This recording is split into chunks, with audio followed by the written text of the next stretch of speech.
Chris here, aka Kermie, and welcome to Reading with Kermie. It is Wednesday afternoon, mid-afternoon, about 10 minutes before 4 o'clock. Just chilling. Usually do this video a couple hours ago, but a little meditating and watching some videos. And now I want some Reading with Kermie and sharing with you guys. So this is Don't Stress the Small Stuff, it's just small stuff with your family. This is book 2 of Reading with Kermie. For those who haven't followed along with Reading with Kermie, I've been reading about 3-4 days out of the week. A little tiny chapter out of an inspirational book to share with you all. So, we are on chapter 40. And it is titled, Don't Be a Martyr. So we'll see. Shall we? Alright, let's go. Needless to say, we all make many sacrifices and trade-offs in our relationships and family lives. Most of these sacrifices are well worth it. But as if with most things, including good things too, much is still too much. Obviously, the tolerance level to stress, responsibility, lack of sleep, sacrifice, hardship, and everything else are going to vary from person to person. In other words, something that super easy for you might be quite difficult for me, and vice versa. However, if we can pay attention to and be honest about our feelings, each of us knows when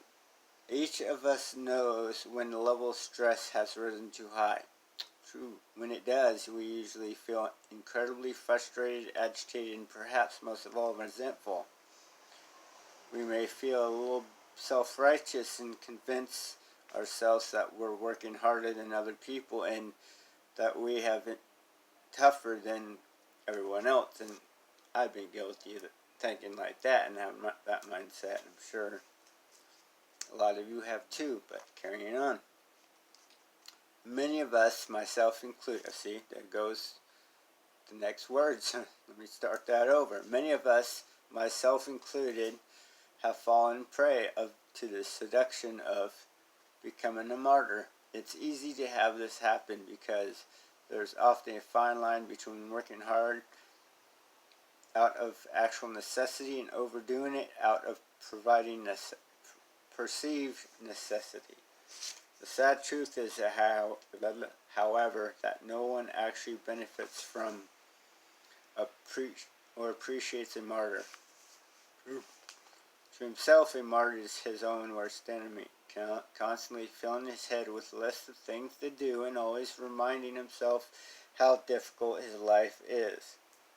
Yeah. The mental abuse saps the joy from his life. It's very true. It does many times. And to the people around him, a martyr is an overly serious complainer who is too self-absorbed to see the beauty of life rather than feeling sorry for him or seeing him as a victim as the martyr would love to see happen. Outside usually sees a martyr problems as being completely self-centered. If you think you may have martyr tendencies, I urge you to give them up, rather than spending 100% of your energy doing things for other people. Leave something for someone else to do. Take up a hobby. Spend a few minutes a day doing something just for you. Yes. You'll actually start to enjoy your life. Oh wait, I skipped the line. Something you really enjoy. You'll be amazed by two things. First, you'll actually start to enjoy your life and experience more energy as you feel less stressed. Nothing takes more energy than feeling resentful and victimized. So true. Second, as you let go of resentment and the feeling that everything you do out of obligation, the others around you will begin to appreciate you more than before. Rather than feeling as if you resent them, they will feel as if you enjoy and appreciate them instead, which you will. In short, everyone wins and benefits. When you give up your victim attitude, it intends to be a martyr. Whew! Gotta take a drink of Pepsi out that reading. Oh yeah. Like myself, I've definitely felt victim of that. And like I'm sure a lot of us have let go of relationships because that kind of behavior that continued on in life for a while. It has for me in the past. There's been many parts of my past that I have like that, but I've taken some time to myself lately, even way before this quarantine, to look at a lot of my life and a lot of my behaviors and see where I want to change and what I want to change and things I can do about that. And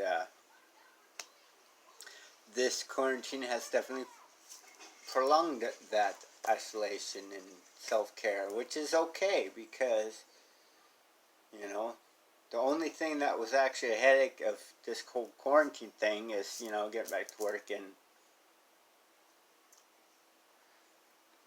financially being okay. And then, you know, those checks arrived and I was financially okay. I mean, not that it's not serious and I'm not taking things serious. Of course I am. Very self-aware and being doing what I'm doing. But what I'm saying is, what the hell was I saying? Is it me using this more time for that? Taking a look at myself and evaluating things. Taking a look at, like I said before, some of those behaviors that needs change and I can better myself with behaviors I like to display and express. The list goes on. But, yeah, it's been good though. You know, yeah, it's been lonely at times, but I'm becoming more of the person and healing, figure out me in a direction I want to go for myself instead of, you know, where everybody else wants me to go or whatever. Anyway, I don't know what that has to do with the reading, but I hope you guys got something out of that today. And, yes. And we'll continue to share these reading kermie with you guys because I enjoyed that. This is my service work. This is my pause of the day. You know, now the weather's been back and forth, so before it gets gray or wet, I don't think I'm going to go outside and take a little stroll around the neighborhood. Why not? I'll have nothing else. That's what I have in my house. Well, this is what we all have going on. We have walks to neighborhoods and maybe drive to stores. That's our limitations right now. It's crazy, but it's temporary. So please, y'all, be patient. I hope you guys are taking care of yourselves and the loved ones in your home. Peace, okay? You guys have a great day. I love you all.